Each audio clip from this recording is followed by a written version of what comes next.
Good morning, everyone. Welcome to the Utah Court of Appeals. I am Judge Amy Oliver, and I will be chairing today's session.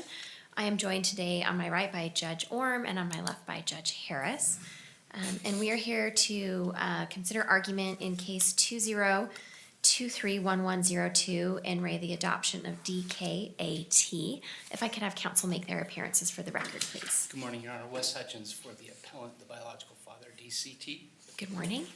Your Honor, and Lance Rich on behalf of the appellees, the adoptive parents of the child. Good morning.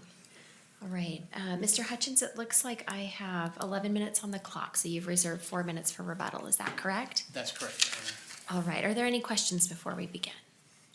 All right, please go ahead and proceed, Mr. Hutchins. Honorable judges of the Court of Appeals, may it please the court, again, Wes Hutchins representing the biological father in this case. My client is joining us via the live link. He's a resident of Minnesota, so he's participating in that manner. I'd like to focus on 3 key issues. The briefs highlight a number of different issues. You used the plural there. Can we consider your reply brief? Can we? Can we? For sure. It was lodged but never actually filed because there was no, some of the introductory stuff wasn't included. And that was not remedied. So can we consider your reply brief? I think so, Your Honor. This is the first time hearing that there was any issue with the reply brief whatsoever. I was not aware of that. If there was some sort of technical deficiency, we certainly would have corrected it. Well, it happened with the opening brief, same exact thing. And notice went out, was received, and then the problem was corrected, so we can consider that. Then Mr. Rich filed his red brief. Same exact scenario played itself out with the reply brief. Notice went out, and it was never fixed. So I guess I wonder what your position is in terms of what the status of that is. Well, my sincere apologies, Your Honor, if that did occur, and I'm not doubting that occurred. I'm just not And this aware. may not be your issue. You weren't listed on the briefs, at least not as an attorney. So maybe it was somebody else, and I don't mean to impugn you in particular. I just want to know what your position is in terms of whether we can Well, consider with all it. candor, I think I was listed on the reply brief, and I entered an appearance of counsel before the filing of that. Oh, yes, you were. I Yes. stand corrected, Mr. Hutchins. So my position is that the court has the discretion to go to the substance. I'm not sure the nature of the deficiencies. I'm assuming if it's the same as our brief in chief, our opening brief, I'm assuming it's probably the table of contents issues. And so my position would be, Your Honor, that's a technicality that I think the court has the discretion to overlook and arrive at the substance of the reply brief. Okay. That's not what our rule suggests. Our rule suggests that a brief with deficiencies that are identified may be lodged, but it's not filed. And notice did go out as to what deficiencies needed to be corrected. They were never cured. So I don't know that we have the discretion to simply disregard the clear mandate of our rule and consider a brief that was not in fact filed. I'm uncertain, as you mentioned that right now, Your Honor, Judge Orm, whether or not the rule is worded in a shall sort of language, a mandatory language, or if it's a may sort of language that gives the court the flexibility to consider the content of the reply brief. I would say that the lion's share of the content and the substantive arguments in a reply brief are contained in our opening brief, but admittedly there are responses to the appellee's arguments that are contained within the reply brief. I would suggest, Your Honor, if we need to correct that and we need to have some sort of brief follow-up argument to allow counsel to address that, and I would also suggest, I suspect that knowing Mr. Rich the way that I do, he's very thorough and he's probably still prepared on that reply brief, so I don't think there's any prejudice to him here by the court considering the reply brief. Let me ask a substantive question. Are you mounting a constitutional challenge to the entirety of the Utah Adoption Act? Insofar as those provisions that were applied to father, yes. So it is a due process overall challenge. But I think insofar as there are specific provisions that were used, interpreted, and applied in a manner that was contrary to the interests of my client here, it would be an as-applied argument that we're making, Your Honor. If I may turn to the three key factors that I'd like to focus on today.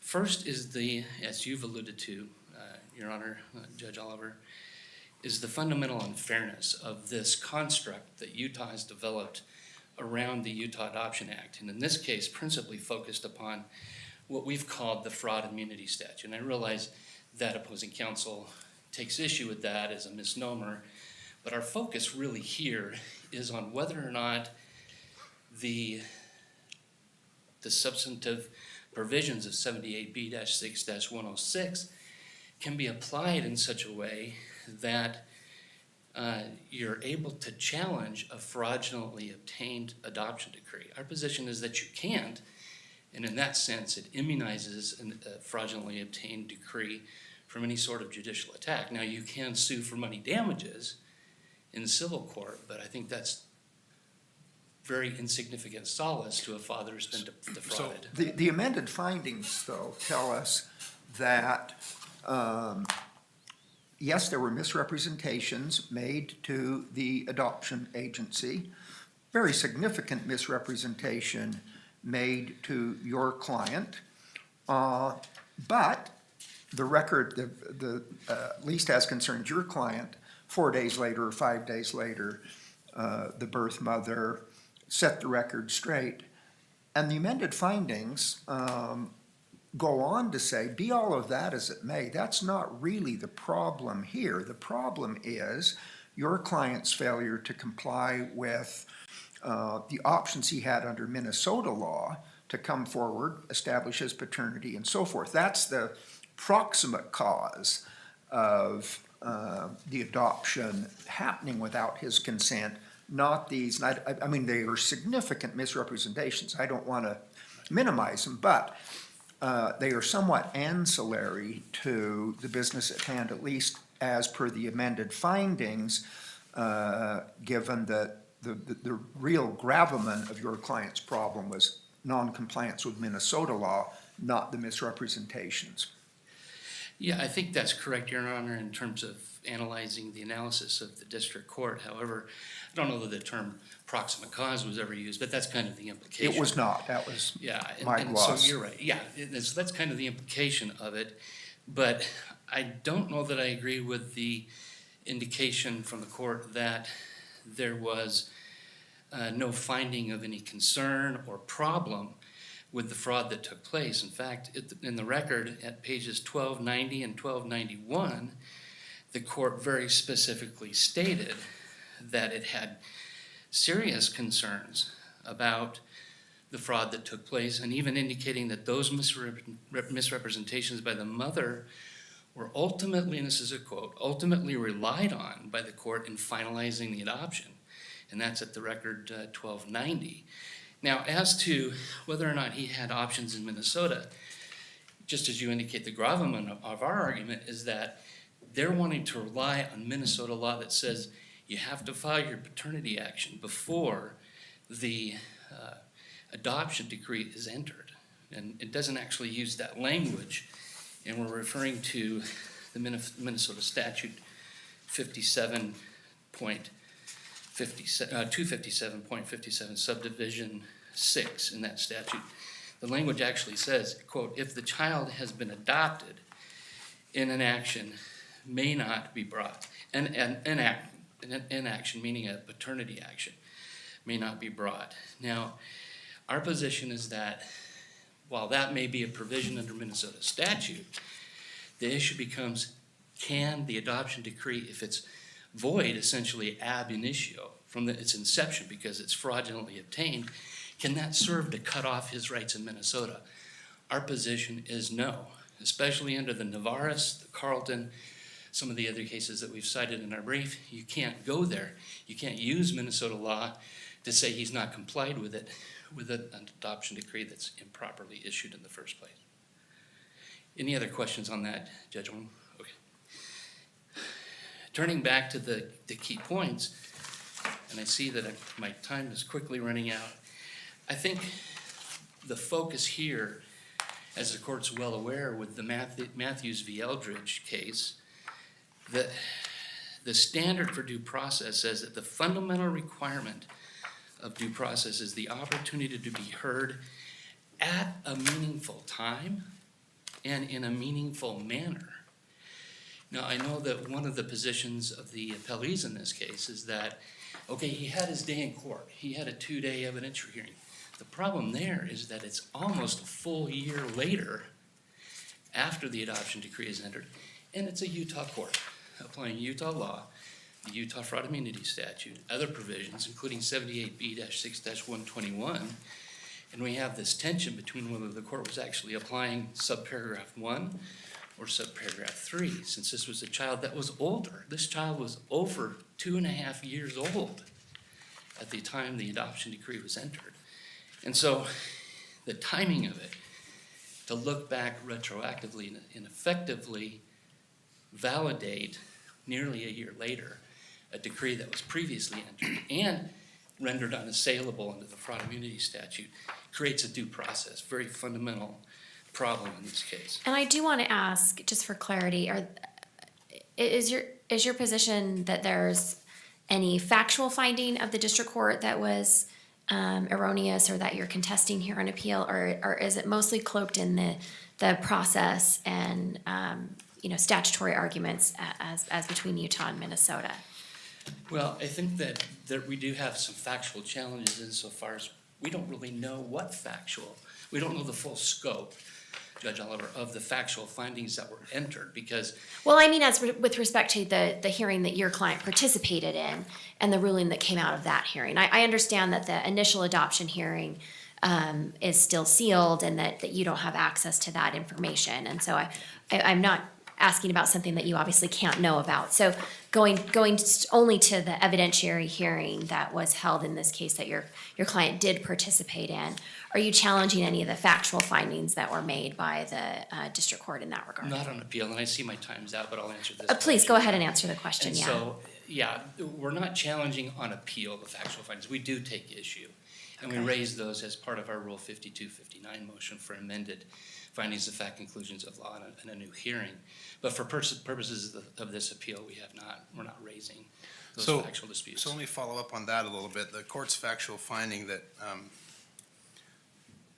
these statutes are so complicated, it's section 122C 1C, where the court talks about whether your client made a full commitment to his parental responsibilities. There was extensive findings about that in the court's order after the 2-day hearing. The court found that your client did not. And now you're not challenging those factual findings. Help me understand how you can win this appeal when you're not challenging that factual finding. Because we're challenging the applicability of that code provision to this Minnesota father. As you can see in our briefs, we've challenged all of the provisions of the Utah Adoption Act that are applied to father in this case. It should be a Minnesota court applying standards like substantial relationship with the child or whatever standards Minnesota has, instead of Utah applying its statutory standards in this case. So now I have a So follow-up ours is a question. legal argument, sorry, Your Honor. No, Yeah, you're- I guess I'm confused by that. I didn't pick up on that in your briefing, that you were challenging that this statute could ever be applied to a Minnesota father. Yes. You're raising some fraud issues, and you're raising some, did the court apply the right statutory subsection issues? Those are the arguments I pulled out of your brief. But this is the first I've heard of you making an argument that Utah's adoption statutes can just never be applied to a Minnesota father. Help me understand where that argument is in your briefs and what the basis for it is. Perhaps when I'm sat down, Your Honor, I can look at that and cite you to the exact page. I don't recall right now, but I do have the brief here and I can look at that. My recollection that it is in there, we've challenged all of those provisions. One basic, and this is in the findings of fact, is that there was no qualifying circumstance that obligated him as a Minnesota father to come to Utah and take the steps that he did. So by that then kicks it over from 122 into 121 under this court's. Yeah, if there's no qualifying circumstance, then you meet 122C1A, check, okay? But then you've also got to meet 122C1B and 122C1C, and you aren't really appealing the findings made under C1C. We're not appealing. You see the problem there? Assuming, I guess you're saying, well, the statute doesn't apply at all. But I guess if it does, it seems like those findings are fatal. No, respectfully, I disagree with that, Your Honor, because you have the Utah court applying its Utah standards. What you're talking about, how you arrive at substantial relationship, how you arrive at openly holds himself out to be the parent of the child. Those are Utah standards under the Utah Adoption Act. We're talking about a Utah court applying those, and we're saying under Navarez and other appellate decisions that it's improper for the court to do so. It should be applying Minnesota standards, if at all. But then we still have the jurisdictional issues. And respectfully, Your Honor, I do believe that we've raised the issue of constitutionality and fairness of application of any portion of the Utah Adoption Act to this Minnesota father. So I think that may, a variation of what you were just saying may form the answer to this question that I have. Among the bases for permitting the adoption in the amended findings of fact that were entered, there's a section given over to implied consent under Utah law, Utah Code 78B 6120.11A. Judge Gibson refers to that. It has to do with leaving the child with someone else for a period of time.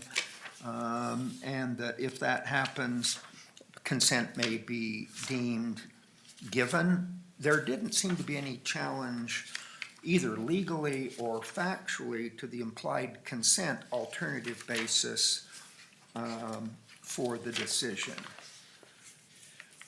Not beyond what I've already indicated, Your Honor, not in terms of the factual basis for such an implied consent argument, but applying, again, the Utah Adoption Act to the Minnesota father under these circumstances, especially, and this is a totality of the circumstances sort of situation as well, looking at all the other cards that are stacked against him, you can't apply that statutory provision to a Minnesota father.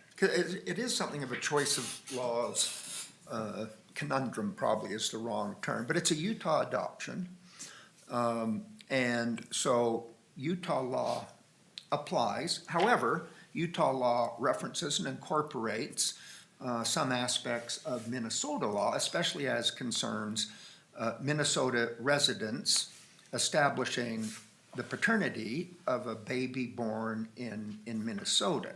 So I take your point that in some respects, Minnesota law will apply, but it's a Utah adoption, and the Minnesota statutes can't completely displace Utah substantive or procedural law concerning Utah adoptions, right? I disagree with you in this sense, Your Honor, that I disagree with the premise that Utah law unconditionally 100% applies. We've raised, as I mentioned, there's several arguments in our briefs. We've raised the jurisdictional issue, both subject matter and personal jurisdiction. So it's our position, again, under the Navarez, Carlton, and other appellate decisions, that Utah law is not appropriately applied against a Minnesota father in this case. All right, seeing no further questions, we will move on. We did keep you past your time, though, so we'll give you your full amount of rebuttal. Thank you very much. Mr. Rich, we'll hear from you.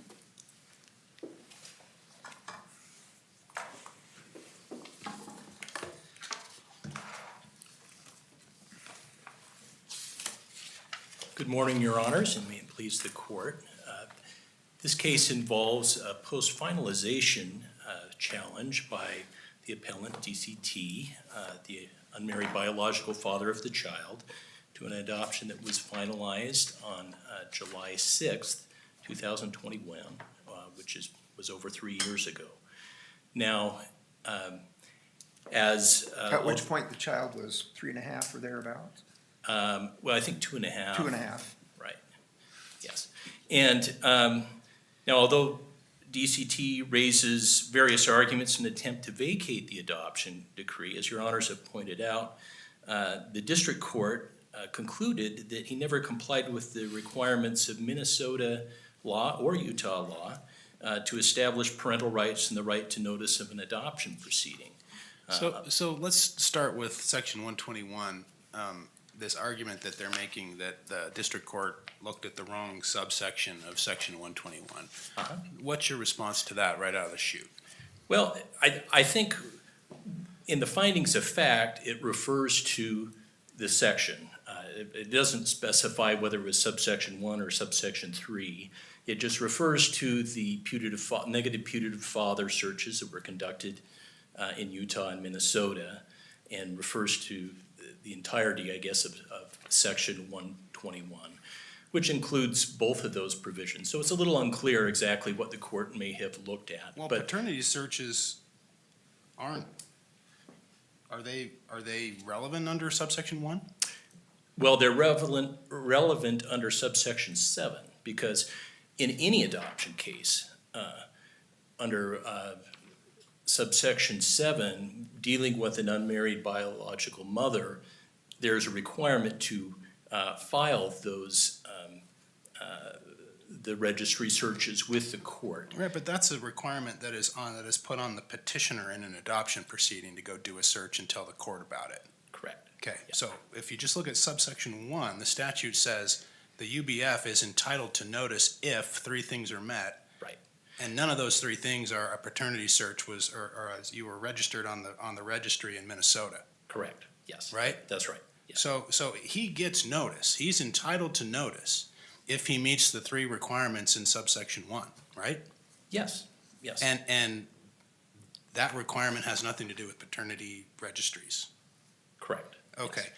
It doesn't look to me like the district court ever went through the analysis required by section 121 sub 1 when we're talking about a child over 6 months. I mean, this child was 2.5 at the time this petition was filed. Right. Well, So- and so that might. where do I go to find the district court's analysis about this? Yeah. Well, and I don't think it's in the record. I Well, think. isn't that a problem for you? Like, he's entitled to consent if he meets those 3 requirements, and the district court never actually fussed with that and made a finding that those 3 requirements weren't met. Well, Your Honor, I think in a case like this, where there was no putative father identified, then it would be difficult for the court to, I guess, presuppose what information might be involved on that. And Which so- court are we talking about here? We're talking about Judge Chon at the beginning, we're talking about Judge Gibson at the end. Well, I'm talking about Judge Sean at the beginning.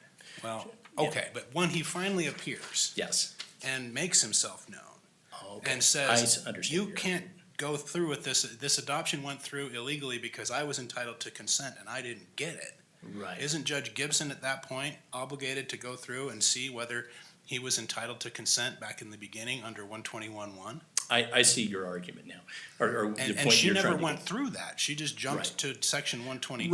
Right. And I think the reason is because looking at 122, it says that if there is not knowledge of a qualifying circumstance, then we're looking under that provision, we're looking at Minnesota law for that analysis of whether he had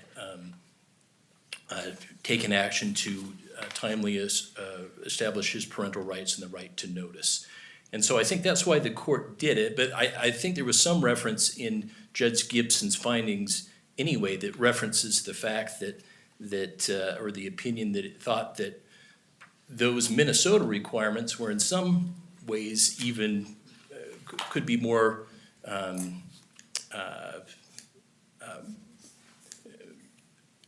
that they could be more burdensome or that they, well, no, I think the way that she said it is that there was some reference that he would have complied with Utah law as well. But I agree that she didn't make a specific analysis with regard to subsection. And just, you've been doing adoptions for a long time. You probably Yes. know the statute better than we do. I want to just make sure that my understanding of the statute jives with yours. Yeah, Okay, sure. section 122, the qualifying circumstance statute, it's only relevant, it only matters if the person is not entitled to consent under 121. Because if they well, are yeah. entitled to consent under 121, we stop. We don't need to get to 122, right? Well, I think, I mean, usually it hinges on whether there's knowledge of a qualifying circumstance or not. That's my understanding is Well, okay, my understanding is 122 was put into the statute to keep the whole scheme constitutional. Right. Right? We've got these unmarried biological fathers out there that may have no earthly idea that the birth mother came to Utah to do an adoption, and there needs to be some sort of statutory safety valve built in for them. And if there's not one, then the whole statutory scheme we may have a problem with the statutory scheme, and that's why that was put into place, right? So that only comes into being if we get an unmarried biological father who was entitled to consent and didn't get it. Right, right. Well, I think that Judge Gibson did point out that there were similarities between those things. I think those same safety valves that you referred to were incorporated in Minnesota law, which as far as looking whether he substantially, had supported the child, they were looking at, whether he had openly lived with the child and those kinds of things that are also included in subsection 1. Yeah, so here you might be onto something here, because it seems like, I think you're getting my concern is that 122 doesn't even matter. If he meets 121.1, he's entitled to consent, and we've got a problem, regardless of whether he met Minnesota law under 122. Like 122 doesn't. If he's entitled to consent under subsection 1, then he gets consent, right? He gets to consent. But the issue I think you're getting at here is that one of the 121.1 requirements is that he demonstrate a full commitment to the responsibilities of parenthood by financial support. Right. And that looks a lot like one of the 122 requirements that Judge Gibson did fuss with Correct. and made a ton of findings on, and he just stood up and said he's not challenging those. Correct. So are you trying to connect those dots here, I guess? Is that where you're going? Yes, there was extensive evidence that was provided to the court on the issue of what support, if any, was provided to the child, and the judge made some detailed findings about that and the credibility determinations that went along with that. And again, as Your Honor has pointed out, those findings haven't been contested on appeal, and I believe they would support the same findings under subsection 1 as well. Yeah, so to bring it to a loop, if we were to say, hey, Judge Gibson, you applied the wrong statutory subsection, you made findings under 122 C1C, go back and make findings under 121 1A3, and she'd look at us like, well, I already made those, they're the same findings, right? Yes. And I think that's the argument you're making. Do I Correct. understand that correctly? Yes. That if we have the findings duly made and they fit better in one legal pigeonhole than another, we can affirm on that alternative basis. I would agree, Your Honor, yes.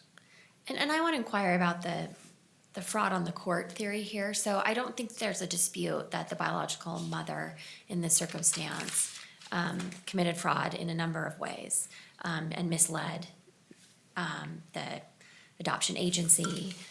It seems to me that her signed declaration that she presented about the biological father not being known, that's clearly a fraudulent document. And in the adoption below, that document had to be presented to the court to establish, right, the status of the biological father being known or not known, so we knew which statute to apply. And so I took your position to be that it wasn't a fraud on the court per se, because none of the people who appeared in court, the agency, the judge, were aware of this fraud. But what do you do with the declaration of the biological mother that itself is a fraudulent document that contains fraudulent information that the court necessarily had to rely on to proceed with the adoption? Right, and I think the Supreme Court addressed this to some degree in the In Re Adoption of BH decision, the 2020 case that is cited in my brief, where I think in that case, it may not have been a declaration submitted to the court, but nevertheless, was it an ICPC declaration or something that was signed or in the process that would nevertheless be needed by the court to approve the adoption. And they pointed out, yes, there was a misrepresentation in that document that birth mother filled out, but nevertheless said that under 78B-6-106 that, that doesn't matter. That doesn't excuse the father from having to do what he needed to do to comply with the requirements to establish parental rights to the child and the right to notice of the adoption. And I just wonder from a broader policy question, I mean, they have challenged the constitutionality of the act as applied to the father in this circumstance, and part of the reason are the particular circumstances here, which seem a bit unusual. Certainly hope that they're unusual, that we have this level of misrepresentation and fraud going on in the system. Does that factor in any way? Does that make it different somehow? That because of the level of fraud here, this isn't like a simple mistake, right? The mother was really went to great lengths, I think, to disguise what she was doing and to mislead people here. And I think the district court below made that clear as well. Does that factor into the broader constitutional challenge that's being made here, that the as applied challenge to the father here under these fraudulent circumstances makes this case just a little bit different? Well, I think that, again, the test that the courts look at with respect to both substantive due process and procedural due process, they're actually pretty similar in their language that they use as far as a meaningful opportunity to do what you need to do to comply with the statute. And I think as applied in this case, you look at, the court looked at that Minnesota, he had a number of different avenues to be able to establish parental rights to the child, and he also had ample time to do so. I mean, the child was, again, 2.5 years before he was adopted, and so this wasn't a situation where we sometimes see where a child was placed right as a newborn and maybe he didn't really have a meaningful opportunity. He had 2.5 years where he could have filed a paternity action, he could have gotten on the registry, he could have substantially supported the child, he could have done a number of things to establish parental rights to the child, and really nothing that birth mom said, even though she did make some regrettable statements, but nothing she said deprived him of that opportunity. He could have done all those things despite any of the statements that are alleged. And so he had that opportunity to, a meaningful opportunity to be able to comply, and had he complied, then he would have been in a position where he could have contested the adoption, but he didn't. And then, of course, he also had the opportunity, even after the adoption, with this 2-day evidentiary hearing, and also the extensive post-judgment motions to make his case in court. And so, and he didn't do that. So he wasn't prevented either substantively or procedurally, really, from having a meaningful opportunity to present his case.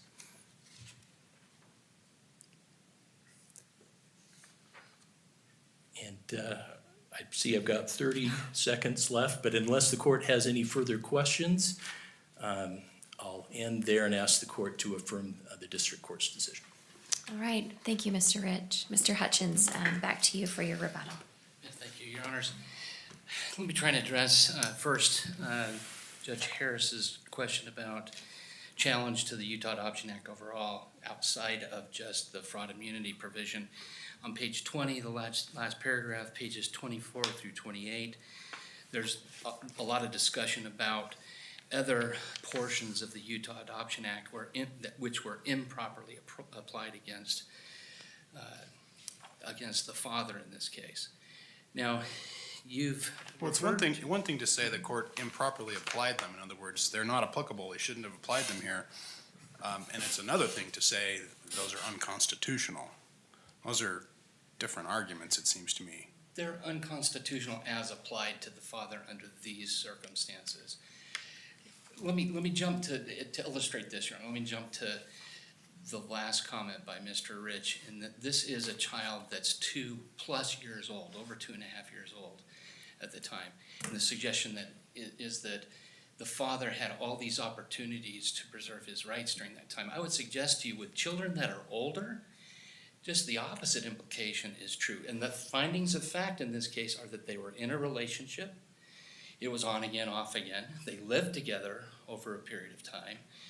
And so that gives a father a sense of, well, if I'm in the life of this child, and I am represented by an attorney in Minnesota who has represented me over a period of time and filed my paternity action, why would I need to go register with the putative father registry with an older child? Well, answering that rhetorical question, in part because during the course of this on-again, off-again relationship and living together on again and off again, she gets married and to someone else, and the child is born after that marriage has come into effect, Right. and presumptively it's that guy, not your client, that is the father.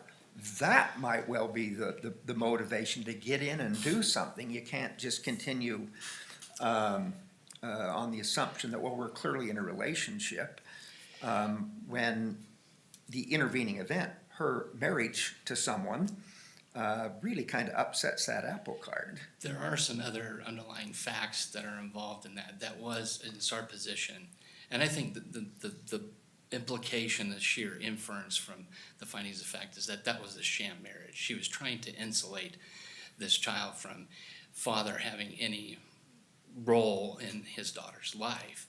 Secondly, I know that counsel for the appellees have focused on the issue of this just being a home DNA test. It wasn't just a home DNA test. There's no dispute that our client, D.C.T, is the biological father of this child. And it was later confirmed to 99.999's percentage that he's the actual father. So it's our position that a sham marriage doesn't legally have any significance here to usurp or to erode his rights as a biological father, either under the Lair decision or under the Troxville versus Granville decision, both U.S. Supreme Court decisions. I guess my point is that sham, and I don't recall seeing in the findings that it was a sham marriage, but sham or otherwise, the fact that that marriage occurred might prompt some action in terms of getting right with Minnesota law and establishing one's paternity rights. I mean, this is a situation that's fraught enough. Well, now this other guy has entered the picture. Right. Sham or otherwise, I best do what I can to get my paternity established. You take the test, but then don't really do anything with it in more timely fashion, you've got problems. Well, we have potentially some problems, and I see the time's expired. I'll address your question and any others the court has. Our client's remedies under Minnesota law are not exclusive to, you gotta do A, you gotta do B, you gotta do C. He has multiple remedies. And the one that they're primarily wanting to hang their hat on with this child being older is that he filed his paternity action in Minnesota 1 week to the day too late. The adoption decree was entered on July 6th, and the paternity action in Minnesota was initiated on July 13th. And so they're applying the Minnesota statute that I referred to earlier to chop him off at the knees, and we're saying, no, you can't do that. It's not just out the window because he missed that deadline for the reasons that we talked about before in terms of the decree being improperly entered, fraudulently obtained. And to your question, Judge Oliver, it's not just an issue of the agency potentially being defrauded here, but the court observed that the court relied on misrepresentations in entering its decree originally. All right, seeing no further questions, we will conclude oral argument. I thank you both for your presentations today and in the briefing. We will take this matter under advisement and issue a decision as soon as we are able to do so. Thank you. you.